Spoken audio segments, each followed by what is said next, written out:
Congress never sees this kind of spending porn, does it, until after the fact. Is that correct? Senator, that's correct. It's not in our budget. Is that correct? Senator, that is correct. But somebody in the administrative state decides that they ought to spend $25 million to study whether a man can breastfeed.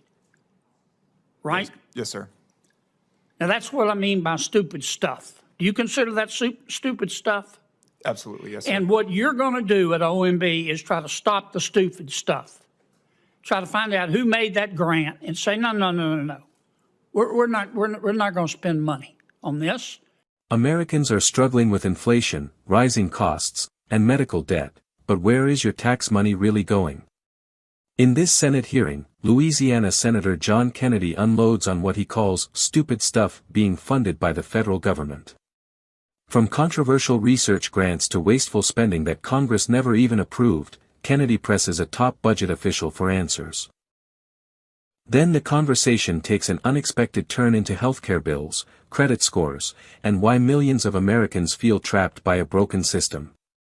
Watch this heated exchange and decide for yourself whether Washington has its priorities completely backwards. Mr. Duncan, every now and then I see an article that says something like federal government spends $25 million to study whether a man can breastfeed. Or the federal government spends $50 million to try to teach a neighborhood squirrel to code.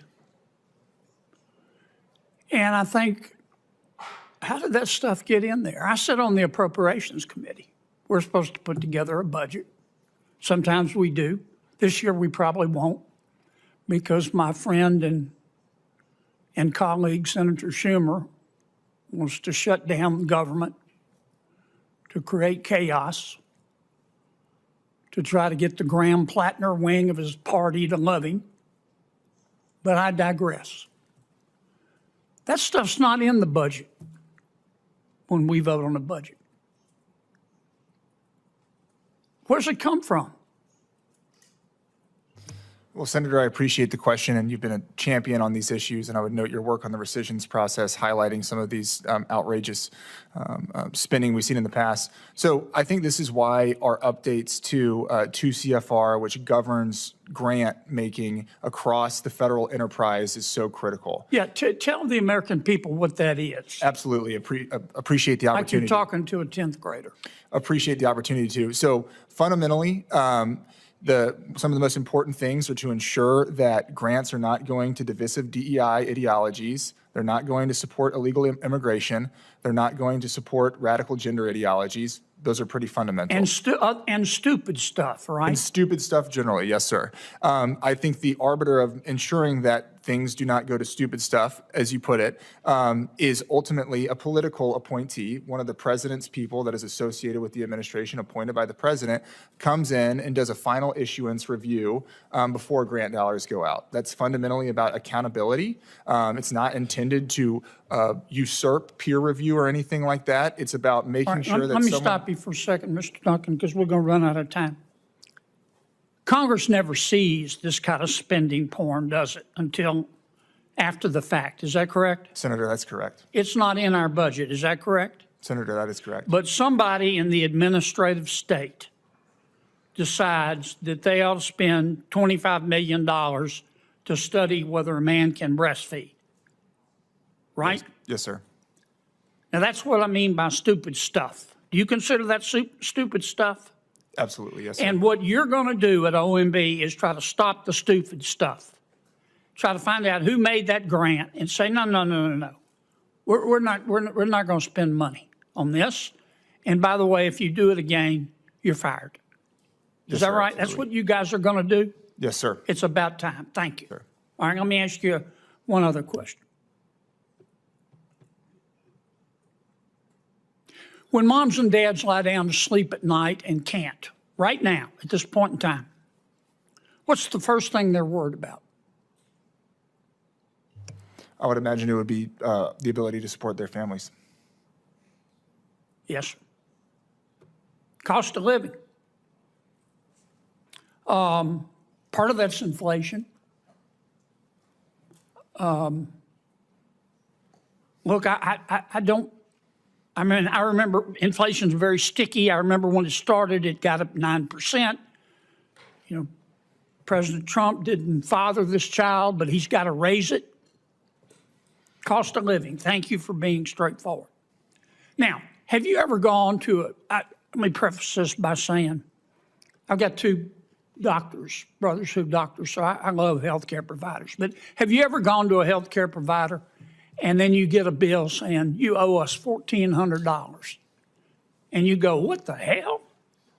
Has that ever happened to you? Yes, sir, it actually has. It's happened to a lot of Americans because the way many of our hospital or healthcare providers bill makes no sense.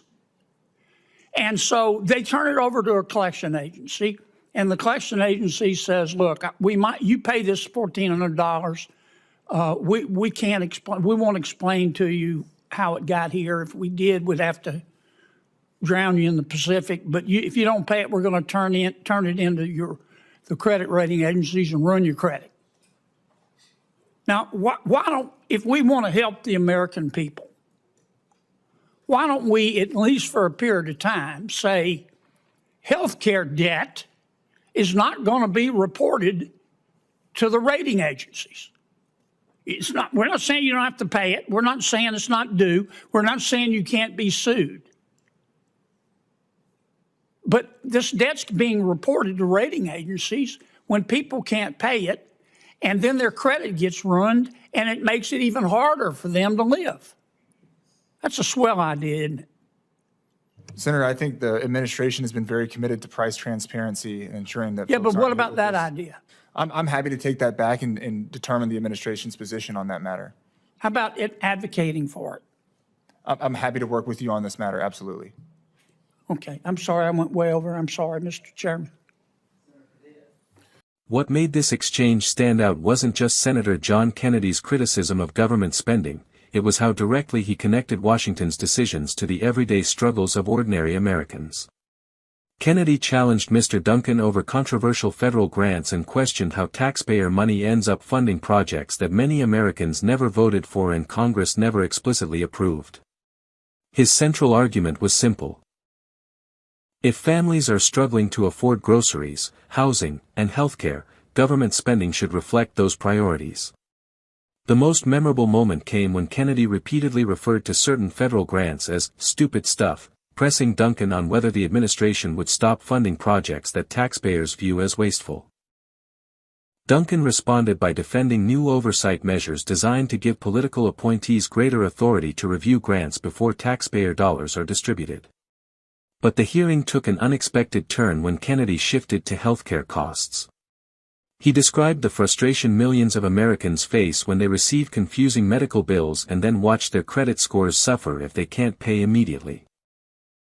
That portion of the exchange likely resonated with viewers across the political spectrum because it touched on a problem many families have experienced firsthand. At its core, this hearing became a debate over accountability, who decides where taxpayer money goes, and who is responsible when government spending doesn't align with the concerns of ordinary Americans. What do you think? Is Washington spending too much money on the wrong priorities, or are these programs being unfairly targeted? Let us know in the comments below. If you enjoyed this breakdown, don't forget to like, subscribe, and turn on notifications so you never miss the latest congressional hearings, political clashes, and major moments from Washington.